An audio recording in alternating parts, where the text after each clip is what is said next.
Today on Commander Replay, we check out the Commander 2019 Precons with Brett from Kitchentable Commander while recapping our experiences from GP Vegas. Be sure to check out Game 1 of this series at Kitchentable Commander. Welcome back, everyone. Game 2 of this wonderful Commander 2019 Precon matchup between myself and Brett from Kitchentable Commander. Brett, what deck are you playing today? I am playing Kadena Slithering Sorcerer. Did I get that right this time? Slinking Sorcerer. I got it wrong again. Damn it. The Slinking Sorcerer. The Slinking Sorcerer, 1 black, green, blue. So I'm playing the pre-constructed morph deck with a couple of modifications due to Magic the Gathering card availability. It's not like overpowered now or anything. It's not like I made a lot of big changes, but just, you know, some small stuff that just due to cards. Just added the casual expropriate. Exactly. Gotta take full advantage of all of my opponents, plural. And I am playing Anje Falconwrath. 1 red black for a 1/3 with haste. Tap it, discard a card, draw a card. Whenever you discard a card with madness, untap Anja. Pretty cool little ability. Talked about it in the first game a little bit. Talked about it in some of the other games I filmed too. Plays very differently than a lot of red black decks where you get to do a lot of things on the end step, which is pretty cool. So yeah.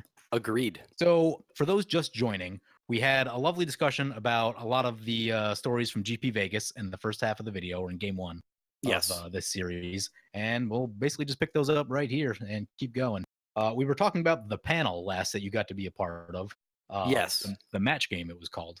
Yes, it was the Magic match game, or just the match game, however you want to. Like, I think that was actually what was on the all the posters or all the banners at the Magic Fest. It was just the match game, and it was like a 70s game show that had been tuned to be Magic themed, essentially.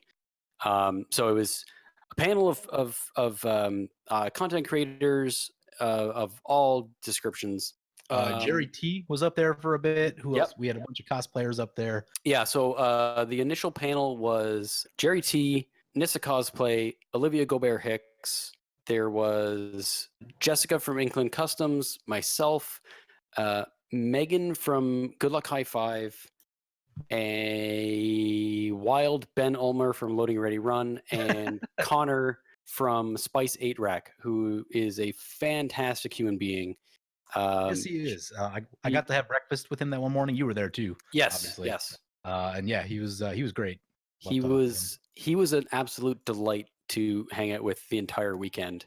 Right. Like he was one of the content creators that Wizards brought in specifically for the Magic Fest, and like he was so down to earth that it was like he was like, yeah, let's go have breakfast.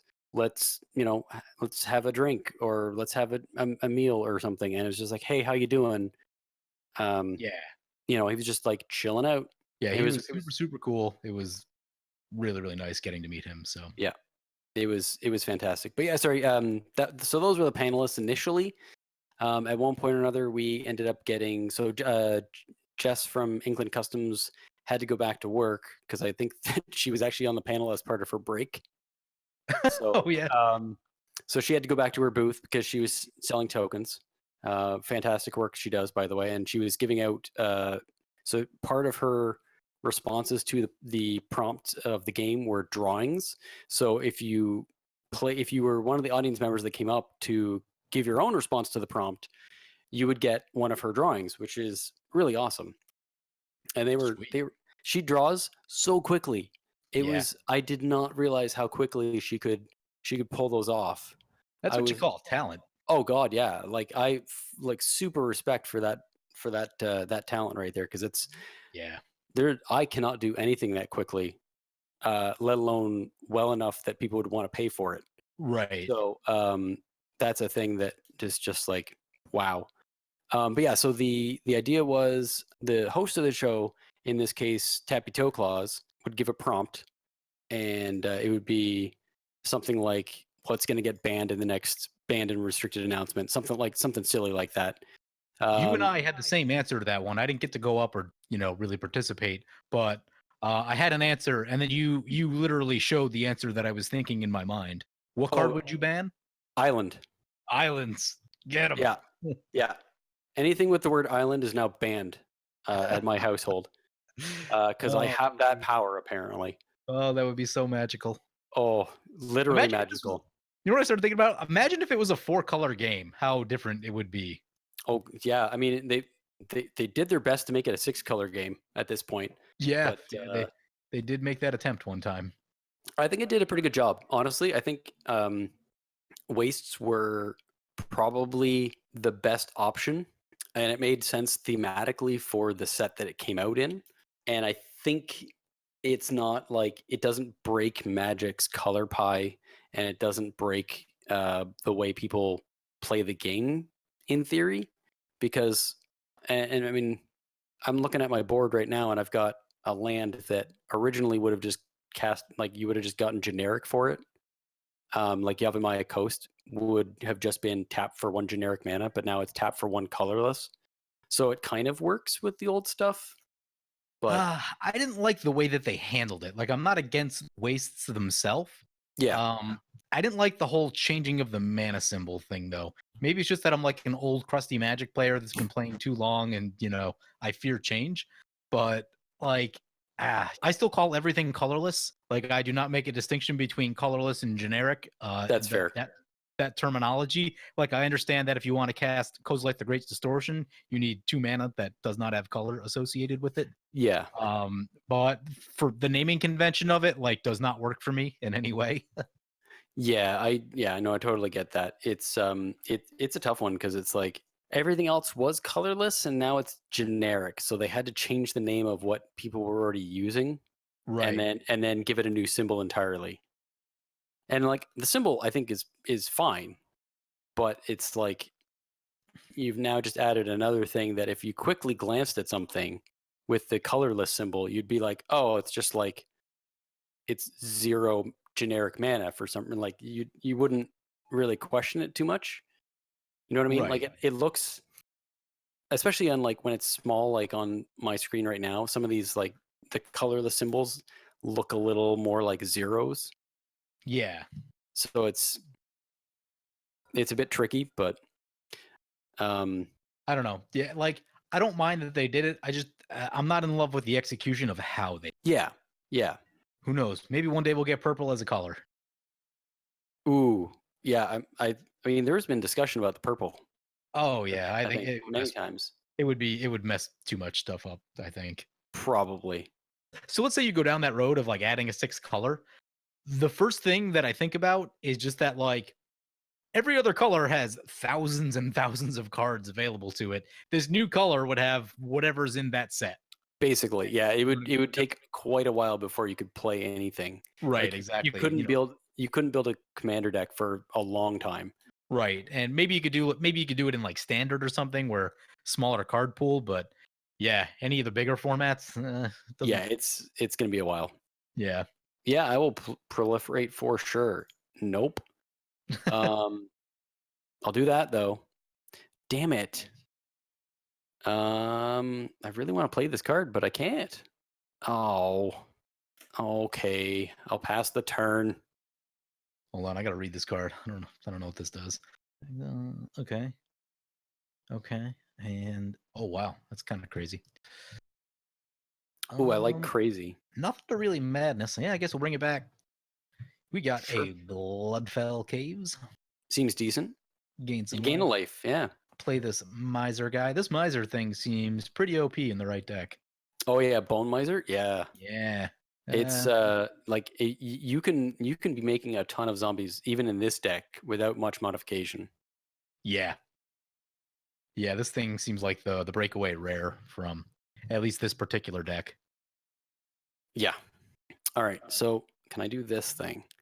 Shrine of the Forsaken Gods. I can actually do this thing. I think I can do this thing. Oh yeah, I guess that works with the face down morphs. Yeah. Yeah, because they're colorless. Yeah, it's pretty cool. I mean, I still can't really. 1, 2, 3, 4, 5. So close. So I'm gonna have to do that, I think. Yeah. Okay. Yeah. I'm really hurting because I don't have any black mana yet. So. Oh yeah, that's it's a bit tricky. What did you think of the command zone play area at Vegas? It was. I really liked it. It was huge. Like it was much bigger than I actually expected it to be. I was thinking like, a handful of tables off to the side or something like that. But this was like, I don't know, something like 40, 50 tables. Probably more than that. It was It probably was, a few hundred, honestly. yeah. It like I wasn't counting, but it took over probably a quarter to a third of the entire GP floor. Yeah, and that room was massive. Yeah. We weren't even mean, using it all though. yeah, but even the section they were using, I mean, that GP is huge. Yeah, it really was. I went to GP Dallas maybe about a month and a half, 2 months ago, and I mean, maybe half the size, like so much smaller than what was going on in Vegas. Yeah. But yeah, the size of the Commander play area was absolutely massive. Like they very much made it a point that like Commander is going to be a thing at this GP, and it was really, really cool. Yeah, 100%. And it was it really showed how much they take Commander seriously. Yeah. And that's really nice to see because for a while there it didn't really seem like it was like, yeah, we'll put out Commander decks every once in a while, like every year. And that's kind of about it. And like don't get me wrong, they were obviously designing some cards in each set for Commander specifically, but like there was never a GP that was about a Commander. There was never Right. and like there was nothing that was super like, hey, we like Commander this much, and we want to make sure that everyone that plays Commander sees that. But this did that. This was exactly that. It was, we have Commander, we are supporting it fully, we love our player base. Here you go. Yeah, that was the same feeling I got, and it was really, because at GP Dallas, like Commander was most definitely an afterthought. There was just like there was a couple just empty tables, like okay, you can just sit here and play if you want to. Yeah. And it wasn't like super easy to find a game. Like once we got like a camera set up, enough people walking by, we're like, oh, are you guys filming? Cool, I want to be in a game. But Yeah. until we did that, like there were times where we had trouble finding people because the focus of that GP I think was modern again, and there weren't tons and tons of people there just for solely Commanders. Yeah. That's kind of the unfortunate part, is that it's never been a huge part of any Magic Fest, and everyone like up until very recently, it's been like, hey, we need to kick you out of your table because you're not Right, playing. like we have a match here right now, and you got to go. Yeah, basically. And that really sucked because it was like, what am I supposed to do? Like, I'm here to play games, and I get it. Like, I'm not a paying customer technically at that point, but like, Sure, it's awkward, like it's uncomfortable. Yeah. Jumping back to the Friday night Commander party, there's one other person I got to meet that I was super excited about, and fanboyed once again. I fanboyed 3 times over the course of the weekend. Once with Seth and Echoing Truth.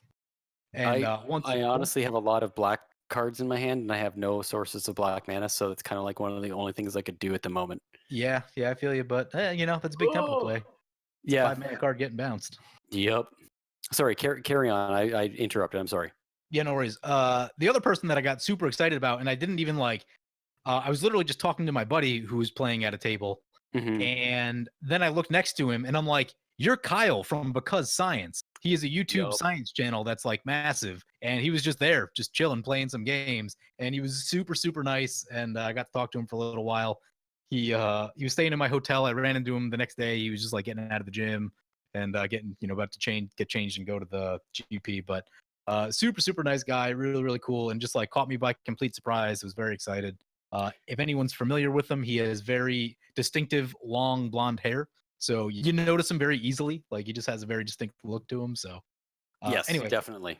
And another very exciting moment for me. I actually didn't get to meet him specifically, but I did notice that he was there, and I was like, "Huh, that's Kyle." Yep.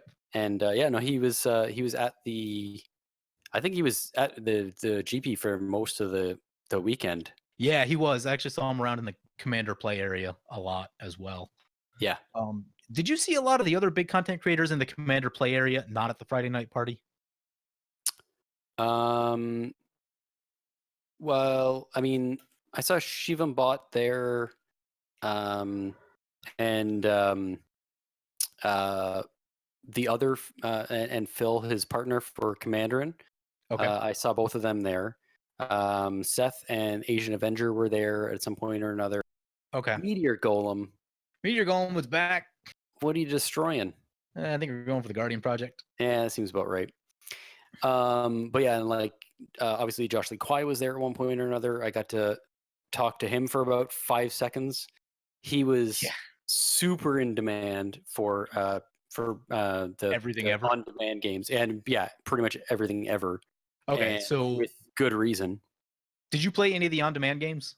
I did not. I ended up just basically I just used all my vouchers and stuff for prize stuff because I was like, I'm playing so much Commander. Like I wasn't playing as much Commander as I thought I was going to, but it's because I was like up and around walking and talking and meeting everybody. So it was kind of like I got a bit of that. Like I probably could have played more Commander. I'm not going to say that I got my fill in any way, shape, or form.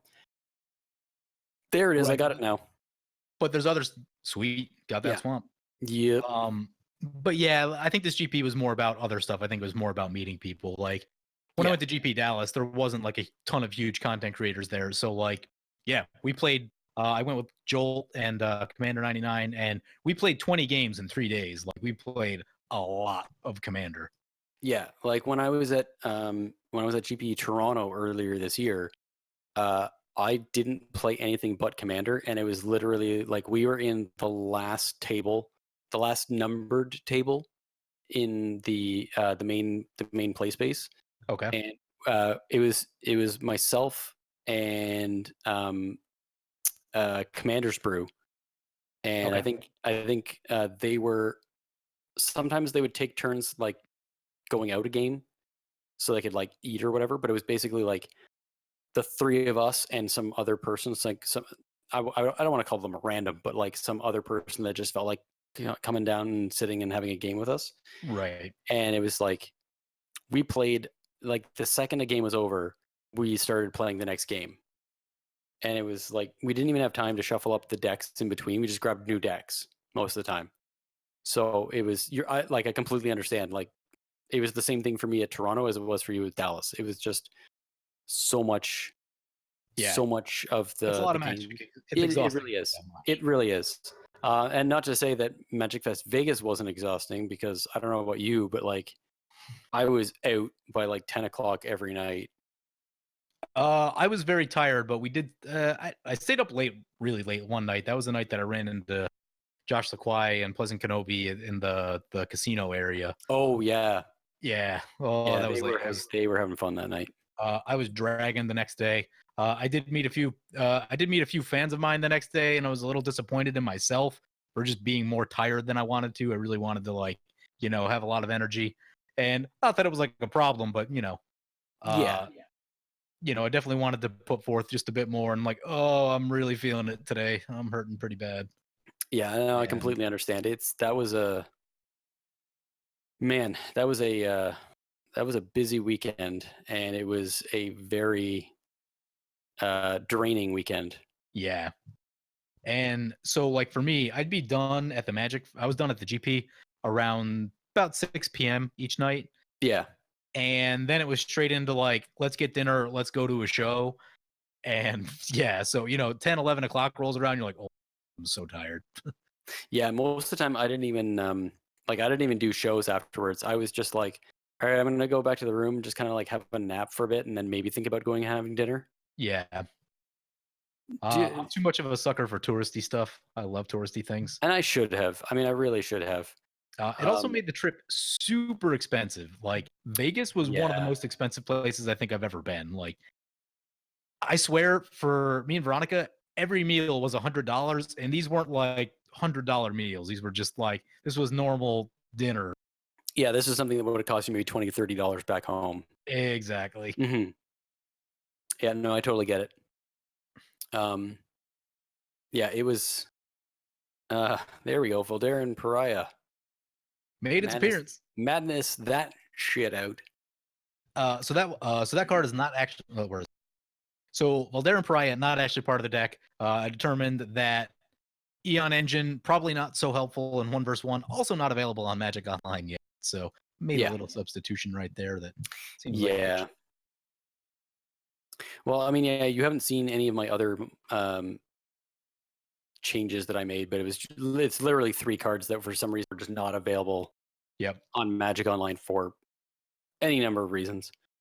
At first, I thought Rayami, because I don't have that one in here. That's the one I replaced Guardian Project with. I thought that one was one of those things where like everyone wants it. I assumed that's, and I was just like, oh, it's just out of stock, because some sites actually show it as out of stock. Even though it's like it. Someone mentioned that it was very similar to Marcil. Marcil? Oh, yeah. So, and they were like, it's probably the same like reason why that's not available, because it's something that's ridiculously hard to program in. Yeah. If you look at it, it's like that is not like an easy thing to try and figure out how to implement in Magic Online, because like there is an exile space, so that could work, but nothing has counters on it in exile.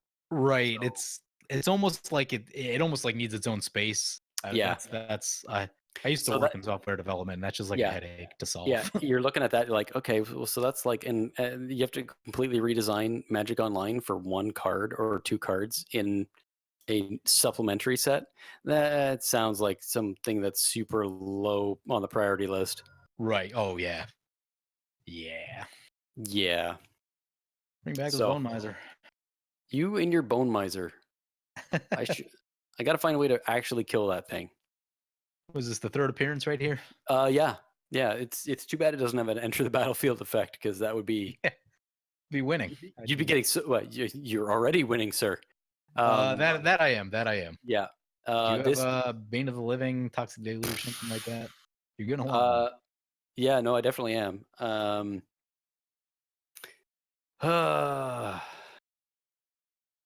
I don't. God, I have like one thing. You know what? Let me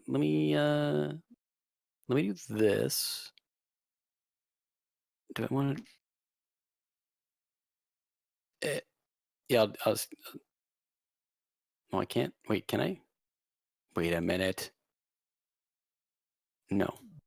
All right, I'm just gonna do that. See what it explores. See what I get from the explorer. Forest. Oh, all right. Yep, forest. Definitely a forest. Super not what I wanted. Ugh. All right. Well, guess I got to do this. Oh man, that's still not enough. Ugh. Sacrifice 3 other creatures, transform Voldaren Pariah. You could totally do that. Yeah, that's probably a game winner right there. Mm-hmm. All right, well, I'm gonna have to do this, I guess. Oh wait, no, I can do that. Yeah. That thing. That. Sultai Charm. Yeah, that's a good one. It's still not enough. I think you can still kill me next turn. Oh, you get close. Super close. Yeah. All right. Pass the turn. Yeah, no, I completely feel you on the things being spent. Really? Think this might do it. Game 3? Yeah, game 3 for sure. All right. Oh, man, you got a blocker back out of it. Not much. It's just the 1/1. All right, let's see what I can do here. Oh, I probably could have did something else that like would have locked it up.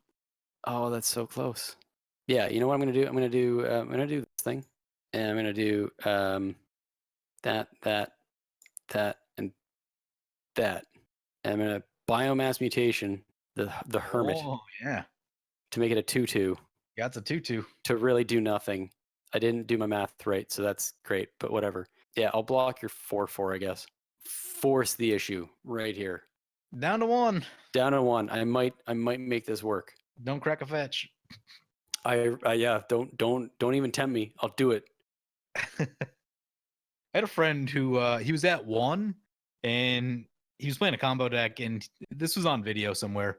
He played a Vampiric Tutor in the midst of doing like a number of combo-y things, and then forgot that Vampiric Tutor causes you to lose 2 life once it resolves, and then so he just killed himself on accident. And like it wasn't like I'm trying to just take myself out of the game. He was actually trying to go for the win and just forgot that like that card changes your life total to less than it was. Yeah. just for funsies, I'm gonna cast my commander, because, and I'll show you when the game's over why I had nothing else better I could do. So I have Thieving Amalgam in my hand. Which one's that? It's the 6/7 Ape Snake. Oh. At the beginning of each opponent's upkeep, you manifest the top card of that player's library. Oh wow. And whenever a creature you control but don't own dies, its owner loses 2 life and you gain 2 life. Okay. I just drew Dimir Aqueduct, so that is my first thing that could actually do anything. And yeah, so if I had the Aqueduct one more turn, I might have actually been able to do something. So yeah, like that's my hand. Thieving Amalgam and Forest. Them tap lands. And yeah, Yep. that's one of the issues with the precons. They probably have like a few too many tap lands in them. True, but I mean overall, like you saw They how are. quickly I ramped the last like both games I kind of ramped fairly well. It's just that I wasn't able to get the amount of black mana that I needed for like half the cards in my hand and my draws, which was very annoying. Yeah. But I mean, it's a precon, right? Like It's a precon. You take the good with the bad. Yeah. Anything can happen. We saw that at the commander party. Things that you expect to happen don't always. Yeah. I thought I was gonna win at the commander party. I'm like, oh man, I'm feeling good. I keep recurring all my stuff. And then I just got blasted for a lot in one turn. I'm like, oh well, this all came apart quickly. Yeah, I think I was taken out pretty quickly in mine, and I was sitting there like, huh, you guys look like you're having a lot of fun. Yeah. Guess I'll just watch then. But I mean, like I've never claimed to be good at this game. I enjoy it, and I think that I can make pretty decent decks. And it's just I'm not great at. I'm just not a great pilot. Piloting in Commander is difficult. Yeah. So like, I mean, this is my full-time job for the last like 9 months or so. So I play a lot of Commander, and one thing that I've been paying attention to is that I rarely see anyone pilot perfectly through a game. And when I do, it's probably the case that they've played that deck like 100 times. Like they know that deck extremely well. So I really don't see people pilot their decks perfectly. And once things pile up on board, it gets really difficult to, pilot optimally through what your opponents have going on. Oh yeah, because you're almost too busy trying to figure out what you need to do next, and then you have to try and pay attention to what's going on their board. Right. And you can miss triggers. You can make plays in that are not in the optimal direction. Like game 1, I totally should have played my commander earlier than I did, because I could have gotten like my first morph for free. Right. And that's something I completely missed on because I just didn't even think about it. And it was even early on in the game. I just didn't even. I was like, oh crap, and I realized I did it backwards. Yep. And even it can be little things. It can be little sequence things like that. Exactly. I saw some blind obediences this week, and like I misplayed into those repetitively. Yeah. You know what I mean? Stuff like that can really throw you off. So once that stuff starts happening on board, then it gets really difficult to execute your deck perfectly. So I wouldn't beat yourself up over it. You do the best you can, and it's just one of those things. Yeah, you just kind of have to ignore it. Yeah. How's your hand looking over there? It's good. I had to mulligan down to 5. Start a fresh one. 5's pretty low. Yeah, sure. It's Five's it's pretty not great. It's not great. Let's do that. This hand is not fast like the last one was. Yeah. All right. Well, you know what? Then I'll risk it with this one then, because Okay. I got a couple of lands, and I got some stuff I can do turn 1 or turn 2. So Cool. Yeah. Welcome back. Game 3. I don't know which channel this game will be on. It'll be on one of our channels. it'll be something. Maybe it'll just be bonus content. Who knows? It will be something. We'll Yeah. call it bonus content. I love it. Yeah. This is patron only bonus content. So if you're hearing this, congratulations. You're paying us to do this. You're welcome. And not also, we're smart enough. sorry. I'm not smart enough to do Patreon only content. I need to figure out how Yeah, that works. I honestly have no idea how that works. Actually, I- now that I'm thinking about it, it's probably not that hard now that I've given it like 10 seconds of thought. No, Um, I'm assuming it's something along the lines of like you make a private video and you just make a link in Patreon or something. There's a setting called unlisted in YouTube, which I'm now just remembering. Yes. And unlisted means it's not private, but only people with the link can view it. So you probably just use that and then. Yeah. We're smart. We're so smart. we're 100% the smartest content creators there are. So you want to hear a little story about private versus unlisted? Sure. So not to toot my own horn, but I got a preview card for this particular Commander product, and actually it's in the deck I'm piloting today. Okay. Pendant of Prosperity. And so Sweet. when I got the preview card, I as quickly as possible made the video, and I uploaded it, and I uploaded it as private and scheduled, as you do, because Okay. I mean, Yep. it had to be out at a very specific day. Right. Not at a specific time, but they gave me very clear instructions. They said, "Hey, we're going to be putting out the entire deck list at 3 p.m. Pacific time. So get yours up as soon as possible on that day, so that you're not like losing all the traffic from when we put up the whole thing." I'm like, Right. "Okay, cool." So I put it up, and I always script all of my things Okay. because I can't be trusted to speak properly. Oh yeah. If I don't script, I stumble and do a bunch of it's awful when I have to go to edit. And It's not great. It's not Yeah, great. So I don't do it. right. So I did that, and I learned very quickly or very early on that if you have subtitles, the YouTube algorithm actually promotes and recommends your stuff more accurately because it knows what's in your video. Really? Yeah, so because you're giving it literally a script of everything that's in your video, so it picks out every single word, and it has like in this video there's all of these words. So Huh. if anybody searches for a video and anything they put in their search term comes up in your script, it's likely that it will recommend your video. Wow. Yeah.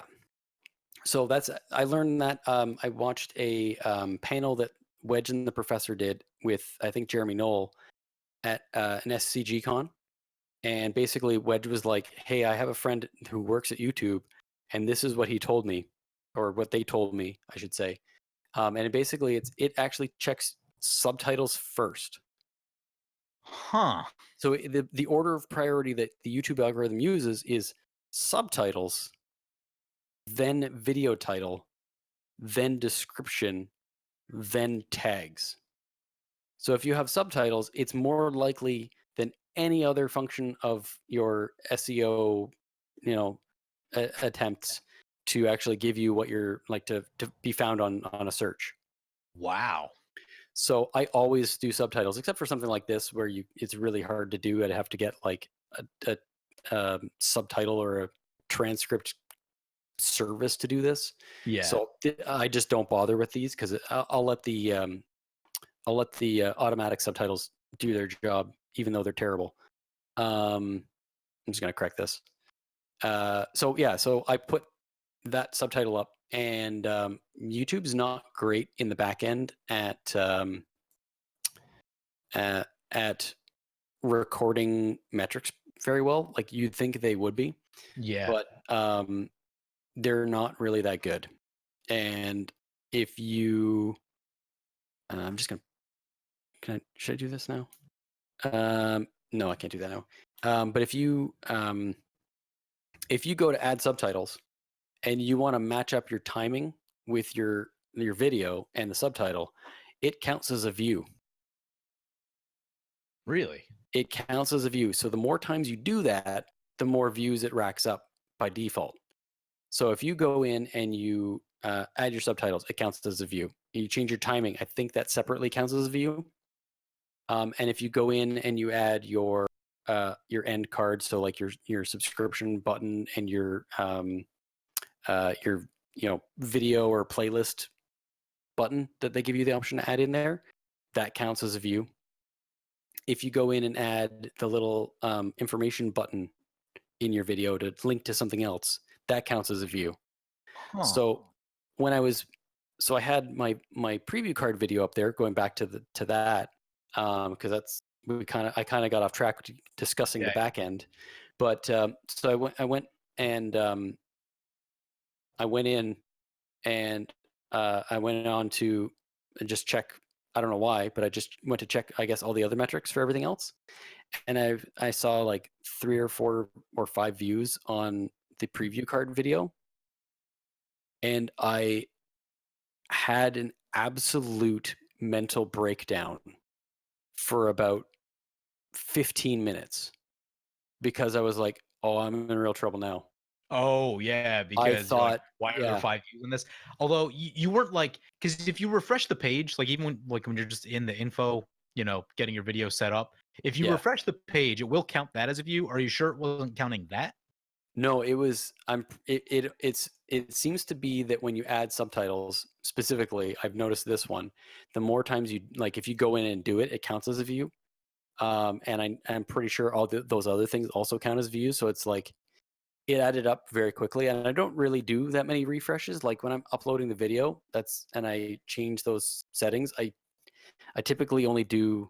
I'll go to the advanced and tag it with Magic the Gathering as a game, and then I'll go back to the main and do all the like tags and the description and custom thumbnails and all that other fun stuff. So I don't really do a lot of the back and forth and the updates and the refreshes. So it shouldn't be that. But it was a good like 15 minutes where I was freaking out and thinking that I was like, I had just get a phone call from someone. Yeah, I was like, I'm gonna get an email or a call.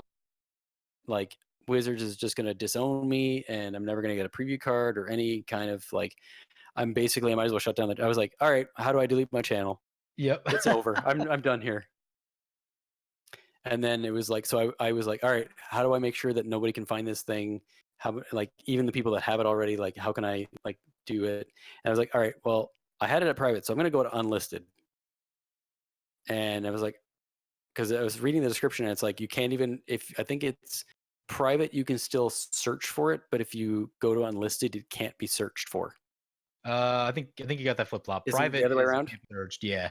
And Okay. Unlisted is you can view it if you have the link to it, but I don't think you can search for it. For private is you just can't see it at all. Only the creator. Right. And is unlisted also I think specifies that only people you allow to view it can view it. So even if they have a link, I think you have to like allow their account to view it.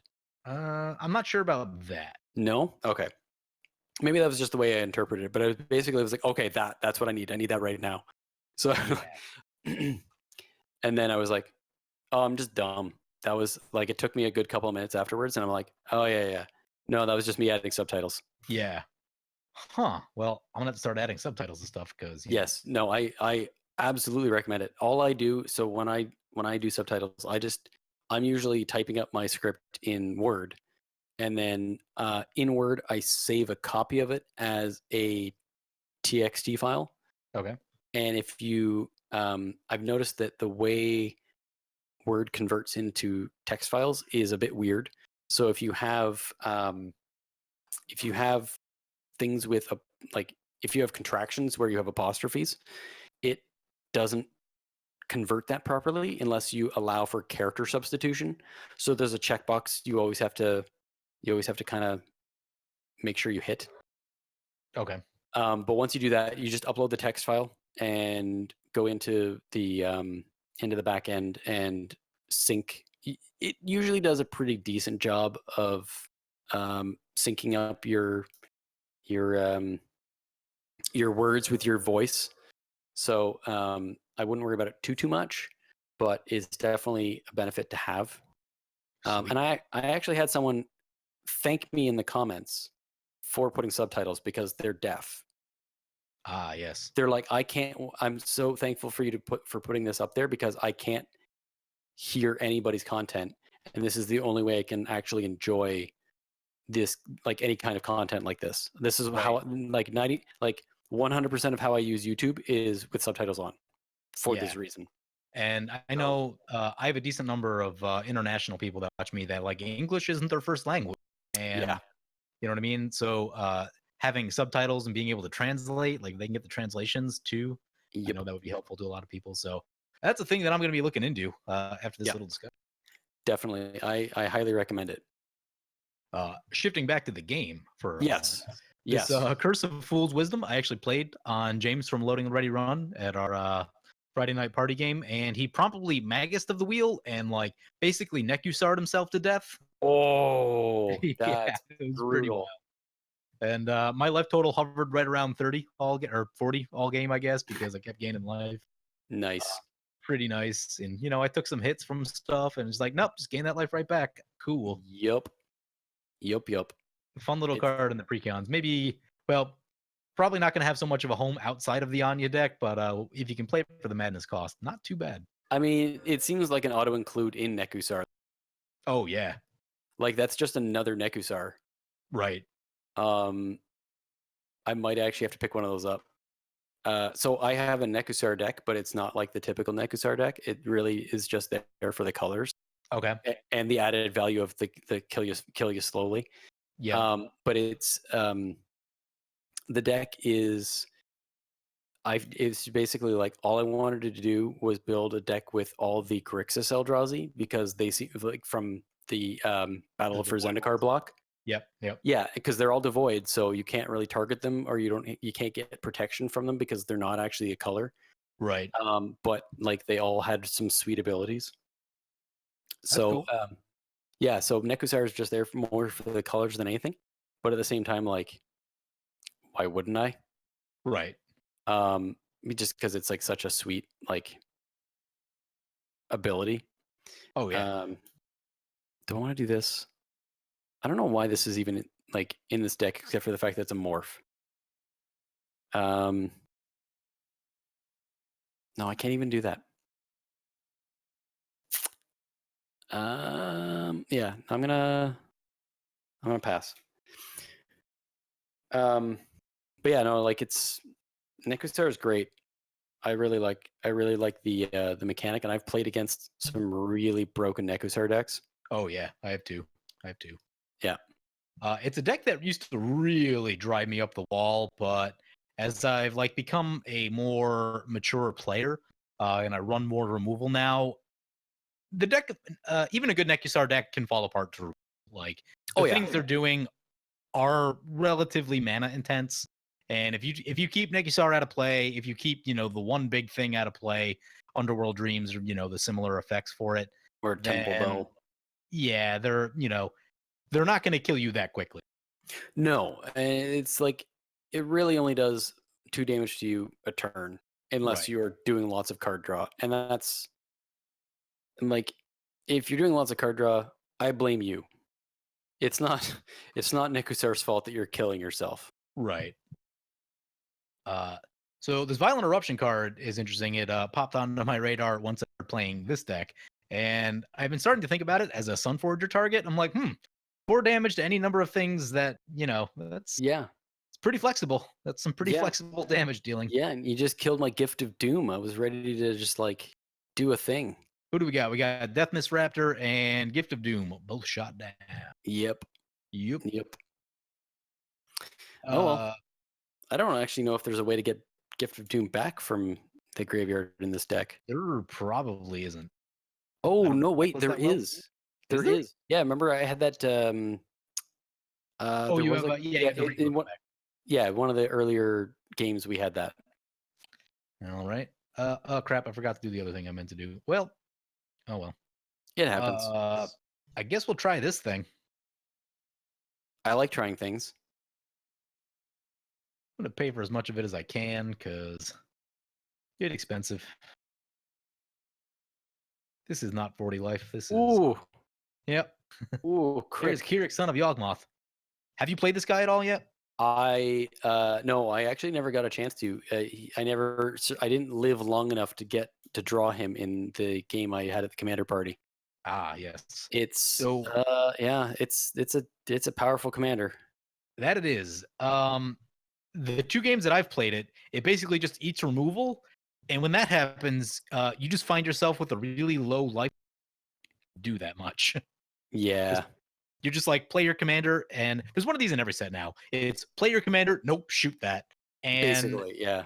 there's one overhyped commander in every set, and I think Kirik is the one from this set that it doesn't get to stay in play. So Yeah, because of that, it's just not very effective because everyone's like, nope, not letting you keep that. it's totally one of those things where you almost need to have like Swiftfoot Boots or Lightning Greaves out before you play him, Exactly. and it's yeah. So I was It's a worried thing. that this thing was going to be a little bit too strong, but if you shoot it one time, it's not that bad. The fact is that like once they start casting stuff, they burn through their life very quickly. Yeah. And I am gonna shoot it just cause. Yeah, like I mean, like case in point here. Yeah. I mean, it's got lifelink, and it means you can cast stuff for basically life.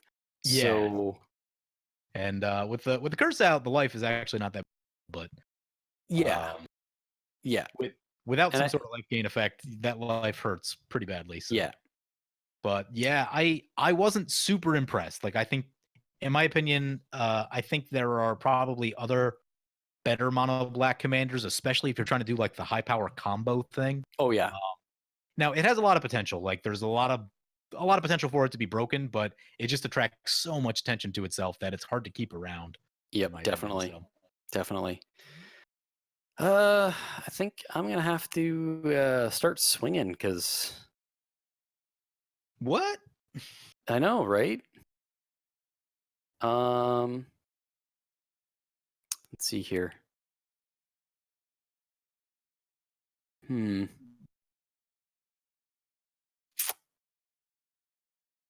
Yeah, I think I'm just gonna have to start swinging. Uh-oh. Scaretiller, get in there. Yeah, get under that bus. Do it now.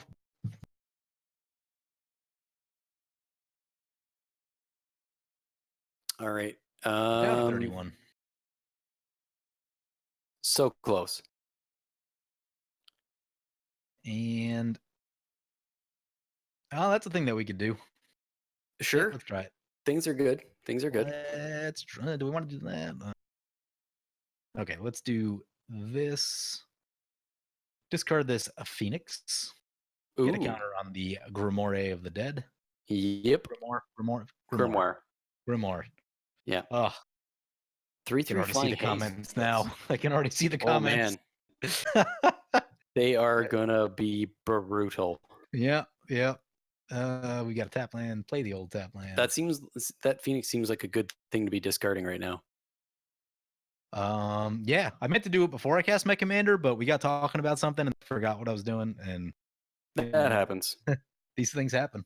Yup. Then I think we're gonna go for this Plague Crafter.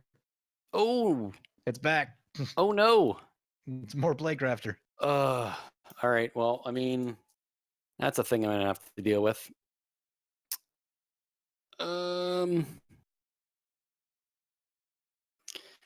Is this really worth keeping?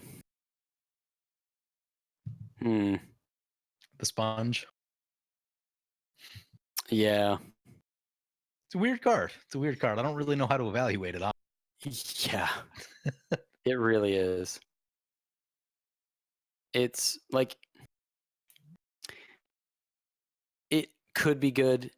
It's more so. The original reason I had it was because I had it in my Tetsuko Umezawa Fugitive Commander deck, Okay. and mostly just so it can take away if there's some threat that has like some ability that I don't like, I can take it away. Yeah, I And- mean, removing flying from a creature with flying is a pretty big deal. Removing Yep. trample, big and trample, is a pretty big deal. Yeah, exactly. So it's one of those things where like it really was there more as a deterrent, a 1/1 sponge deterrent than anything else. So it was more just for that. Let's do So, this. You know how I play a ton of Aurelia? Like Aurelia is my thing. Oh yeah. She is very good with her set of abilities. When you start taking abilities away from her, she is so much good. Yeah. The one She- that tends to come up a lot is like a blind obedience or an authority of the consoles, which essentially remove haste. And Yeah. it's not the same card when you remove haste from it. And Nope. if you got the sponge right there, you start removing flying, it is once again not going to be the same card. Did I have Authority of the Consoles out when you played Aurelia? I think that's I feel like that's why you're remembering that particular. I don't situation. remember if that came up. I don't remember. Did I play you with Aurelia? Did you see my Aurelia deck? I feel like I did. Okay. I honestly don't remember that game because I played quite a bit. Yeah, well, yeah, we played a lot of games that weekend. But Aurelia runs into, if someone has an authority to the consoles, they do play it against Aurelia. So it comes up. You know what I mean? It comes up a lot. Yeah. Yeah, that Seedborn Muse ain't sticking. That's gonna be absolutely not. What? You don't want that to stick around? No. If there's one card that I just can't stand right now, it's Seedborn. That's fair. I mean, That it's like is except for the fact that it's not a soldier. It's practically Shivan-Bot's favorite card. Yeah. Yeah. Like I think everyone blamed him for it being included in this deck. Yeah. Yeah. In my opinion, it's just a little bit too unfair. That's fair. Maybe it's not like too bad in the precon, but it's still just a crazy card. Yeah. So we're gonna use this madness burn spell thingy. You burned me.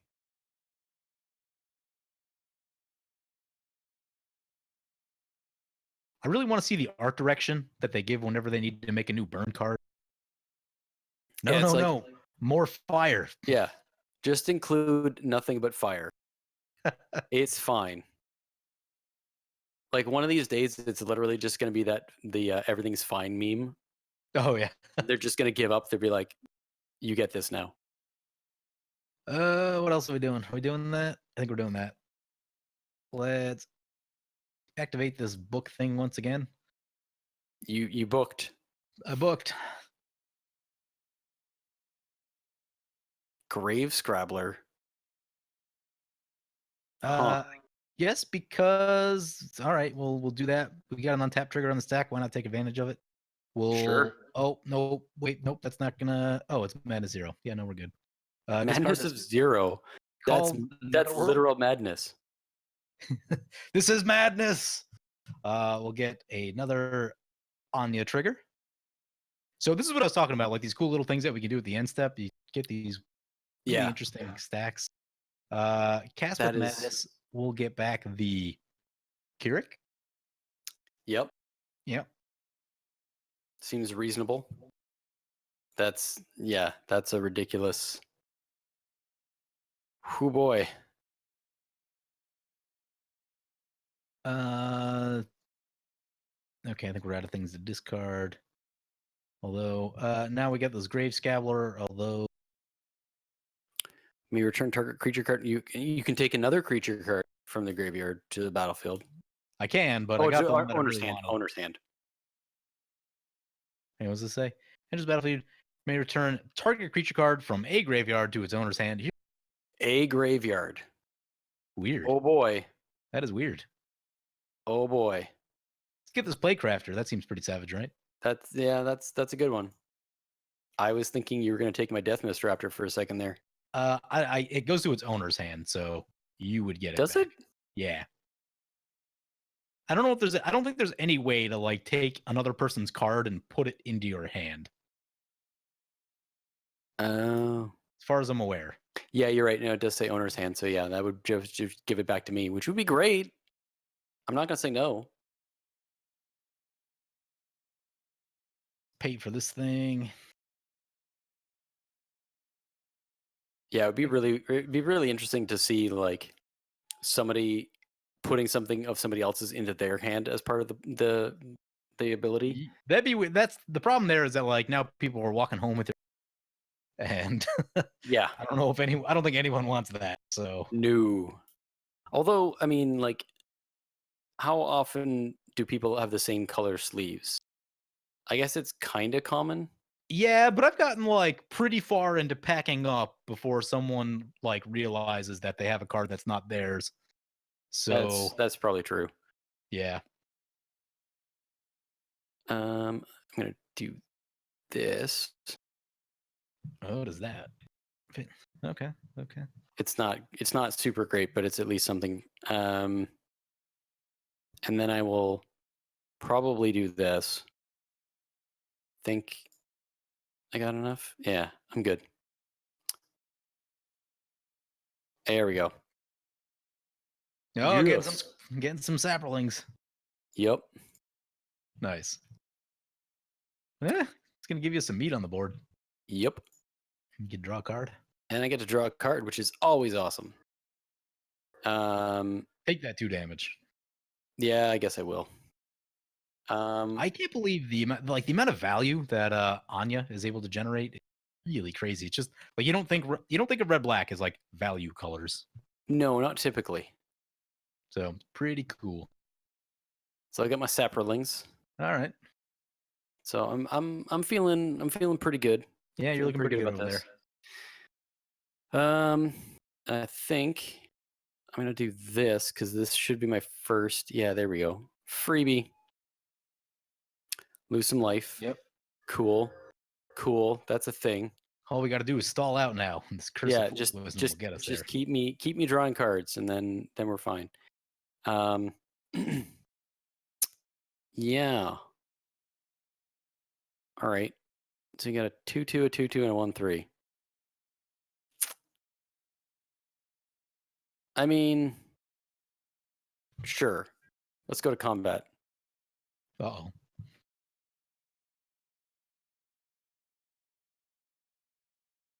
I challenge you to a duel, sir. Grave Scrabbler, you're taking one for the team. Yeah. Get in there. Get wrecked, Grave Scrabbler. Tries to stop the bus with his bare hand. He tried so hard. Oh, right. I meant to do a thing. That's oops.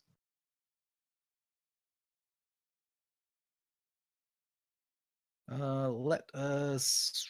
What are we doing?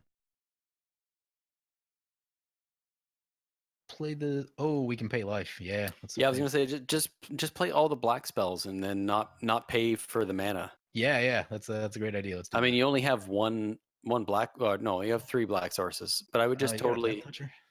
Yeah, I do. Ah, yeah. Here, those are good. I mean, they're not bad. Good. Have you used Key to the City at all, just in your regular decks? I haven't. It seems pretty decent. In like a Voltron style deck, it is very good. I've been using it in Akiri and Bruce, where obviously it cares about artifacts. Yeah. And it's really good. Just like, oh, it's unblockable now. Here, take a book. Yeah.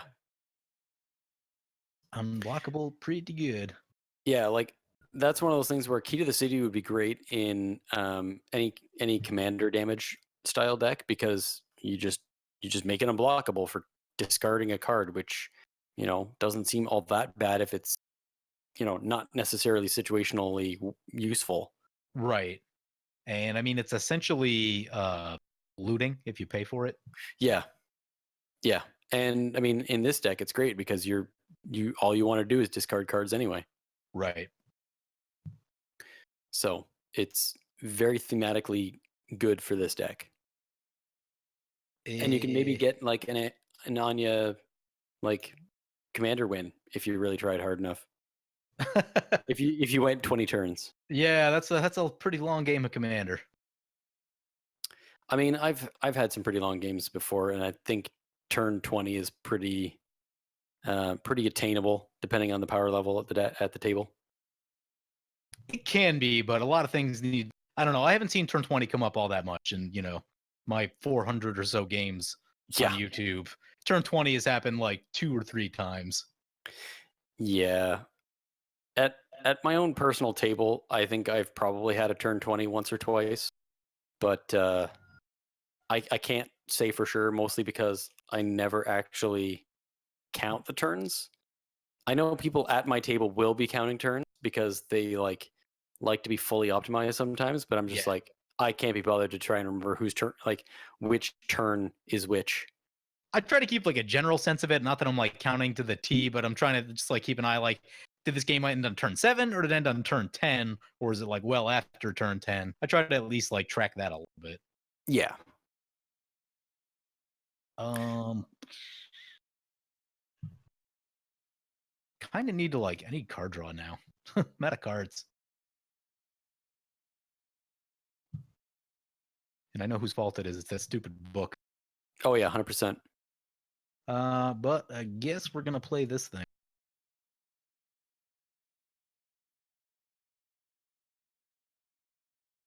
Steal your Seedborn Muse, and I'll pass the turn. But that's my Seedborn Muse. I needed that to muse. Let's see here. I guess I can do this. Oh yeah, that's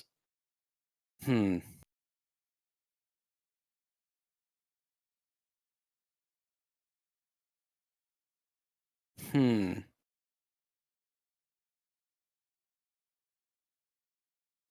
Ugh. The tough choices. Yeah, just roll the dice, see what happens. Speaking of long games, when I was at the competitive tables in Vegas, Yes. one of the tables next to mine, so CEDH games go on average 2 to 6 turns, maybe turn 7. Yeah, I think if you're making it to turn 7, you're doing much better than like Right. your power level for the table. Yeah, your power level for the table is very balanced. There was one of the CDH tables next to me, turn 25. How? I didn't see all the ins and outs. I would assume that every time someone tried to combo, someone else either had a counter or had the answer. Probably. So, and I've seen that happen where you get into these places where if everyone just has a ton of removal, no one can combo off. And like CDH decks don't have a lot of creatures in them, so you can't just like, have a 6/6 and turn it sideways. It's like if they're not comboing, they're probably not actually doing that much. Probably. So yeah, somehow they just got into like a big stalemate where no one had anything. 25 turns later, someone finally won the game. I didn't see how it ended, sadly. But normal Commander doesn't normally go 25 turns. So to see something that powerful get bogged down that much was pretty crazy. Uh-oh. Yeah, so you're gonna get a Saproling. Oh no. I don't want a Saproling. I'm gonna get a Keurig. Oh, well, I did all the work of pumping it up. This I don't like this at all. That's fine. Everything's fine. Draw that card. Take 2 damage. Yeah. Oh, I can't do this. Oh, I wanted to do this so bad. I drew a really good card, and I want to use it, but I can't. Overrun? No, that'd be busted. That'd be good. That'd be I think real it's in the good. token deck. There's something like it in the token deck. I mean, it's overwhelming stampede, I think. It's definitely in the token deck. I'm gonna do this. Oh, hey now. Yeah. You're an all-star. Get your game on. Yep. Go play. Get paid. Something along those lines. Crack as many headlines. Yeah, that seems reasonable. You've gone from not that much to a surprisingly large board state. Yes. It's looking a bit scary. Yep.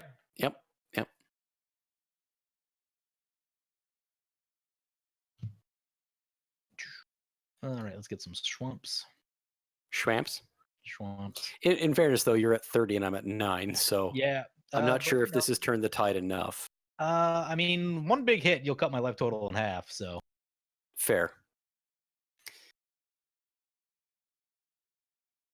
I've seen some ridiculous life totals. I mean, obviously not with the precons, but like, as someone who plays Boros, if someone has a huge life total but not that much in play, Yeah. I'm not at all worried. Like I can melt life total. Yeah, I think I'm gonna pass this turn. With an Aurelia and like a True Conviction and a handful of creatures, you can easily do 100. Oh yeah. Yeah. No big deal. Well, we're probably doing that. You should totally do whatever it is that you're thinking, unless it's kill your own Keurig, and then that would still be funny. I'm doing it. But I mean, It's a card called Hedron's Trove, one that was not personally on my radar until just now, but I shall exile your graveyard and I can play things from it. Interesting. Yep.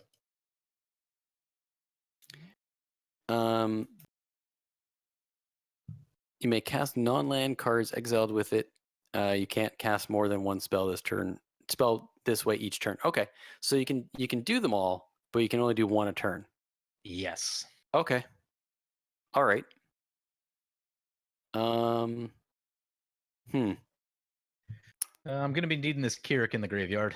I was gonna say I gotta pay that's Sultai, not great for me. Can I pay Sultai? I cannot Maybe. that one makes blue. I mean, Exotic Orchard. No, I'm a green short of Sultai this month. Oh, that's terrible. We can't play a Putrefy though. I mean, that's not great. Shoot, Z-Carrick. Don't do it. Carrick down. Ugh. Unless you got the counterspell Morphe guy. Nope. I There's don't. the target one too. I can't remember the name of it, but that's thing's scary when you're looking at a bunch of more. Funny story with the fetch land. Oh nope, I don't think that works the way I'm thinking it does. Never mind. It looks like we're gonna pass like that. I had meant to discard something else to get the Grimoire of the Dead up to where it needs to be, and I failed to do that. Could be an issue. I doubt it. Well, that's unfortunate. Actually, this might be okay. Yeah, I think I'm gonna do this. I can do this. Yeah. Okay.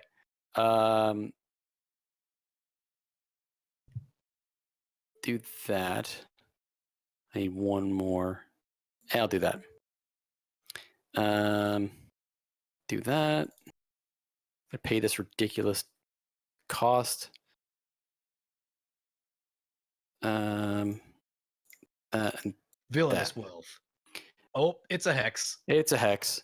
Hex is a card they printed one time. It certainly is. All right, so let's see here. Do I want to do this though? Hex is pretty good. Yeah, I'll just leave that. I am going to swing. Full swing. Gonna feel this. Oh, you had to blow up some of your stuff, I guess. I mean, you kind of did. Yeah, but totally worth it. Yeah, no, I completely agree. Yeah. Okay, so yeah, I will pass to you. Okay.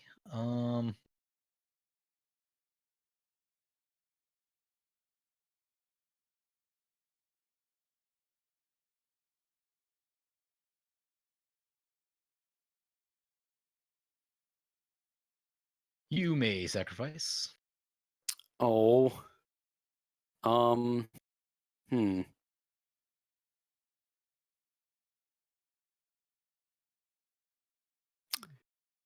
Yeah. I think that I will do this. Recast my commander. Recast your commander. Oh, hey, I get a Phoenix. Well then, if that's the case, I will do this thing. Uh-oh. Turn another target creature to its owner's hand. No way, that's terrible. I did that the wrong order. I'm an Did you? idiot. Yeah. Did you sync with? Yeah. I think you jumped the gun. I did just a tiny bit. But that's fine. That's Yep. fine.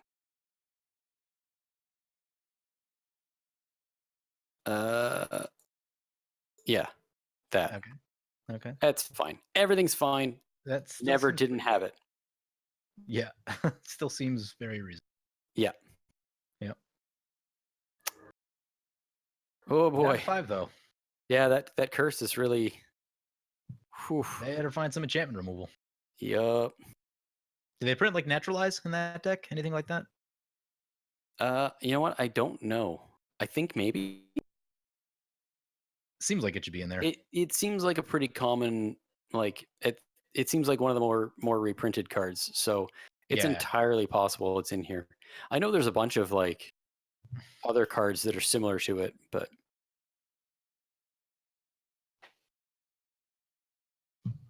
oh boy. Down to 3. Well, I'm not gonna do that because that's gonna kill me. Uh-oh. Yup. Party's over. Party is so over. I should have done that earlier because then you couldn't have got your Phoenix back. Yeah, I was gonna try to go for the Grimoire. So the funny part is, I actually had that ability. I had that in my hand last turn, and I should have done it, but I clicked on Island like an idiot. Yep.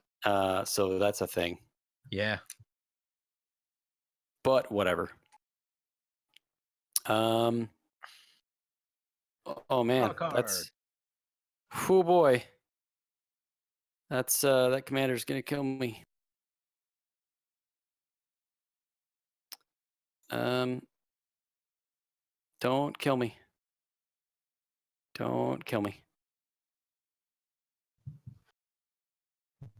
Oh, that's gonna kill me. That's gonna kill you. Ah, damn it. Where is it? Curse of Fool's Wisdom, OP in Precon. Confirmed OP. Now Damn got it. 2 player kills to its name. Damn it. Oh, good game, man. That was fantastic. Yeah, so the super climactic ending that everyone was hoping. Absolutely. There's no. Oh.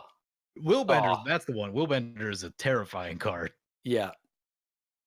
But I drew into Explore when the that enchantment killed me. Yeah. Or when it was about to, and I'm like, yeah, I'm definitely not gonna use Explore because that's just gonna kill me. And then what do? I secret plans myself to death. Yeah. That's a thing. Don't do that, kids. Don't. But yeah, James did the same thing. He just fired off a Yeah. 14'd himself to the face. So Yeah. Anyway, let's wrap it up there. Where can people find you? People can find me at youtube.com/kitchentablecommander, on Twitter at kitchentablecmd, on Twitch and Instagram kitchentablecommander, and patreon.com/kitchentablecommander if I ever figure out how to do Patreon specific content. Cool. And I am PJ, and I am at YouTube/Commander Replay. And yeah, I want to thank you for joining me today. It's been a lot of fun. It was nice to reminisce about Vegas. What were your favorite moments from Vegas? Well, first of all, I'd like to say thank you for having me. But no, my favorite stuff from Vegas would be probably just like hanging out with all the different creators that I finally got to meet in person. So, I mean, yourself, Austin, Connor, Pleasant Kenobi, like just everybody you can think of was super awesome to finally meet in person. And I think that's kind of what made Vegas the event that I will probably remember the most out of all Magic Fests that I've been to. Not that I've been to a whole lot, mind you, but I mean, like, it's just been. It was like a high school reunion, except you like everybody instead of like hating everybody. Nice. Yeah, and you don't have to worry about bullying, which is fantastic. But no, it was just like the amount of interaction between everybody. Everyone was there to have fun. Everyone was Yeah. there for the same Really reasons. positive. It was very, very, like very lighthearted, very, very positive, and like made a lot of really good friends throughout the whole process of that weekend, which was fantastic. Yeah, and I would say a lot of the same thing. I would say, like meeting you, meeting a bunch of other people, and just like getting to chit chat was really, really cool. And just the vibe, the mood was all very positive. Everyone was very excited. So, I think that's what I liked the most as well. Yeah, it was Anyway, good times. yeah, let's wrap it up here. Game 1 will be on Kitchen Table Commander. Game 2 will be on Commander Replay, and Game 3 we'll figure that one out. We don't really know where that one's. Who knows? Who knows? Time will tell. Anyway, thank you for joining us. Thank you for joining us. Thank you to Brett, and thank you guys for watching. Thank you very much.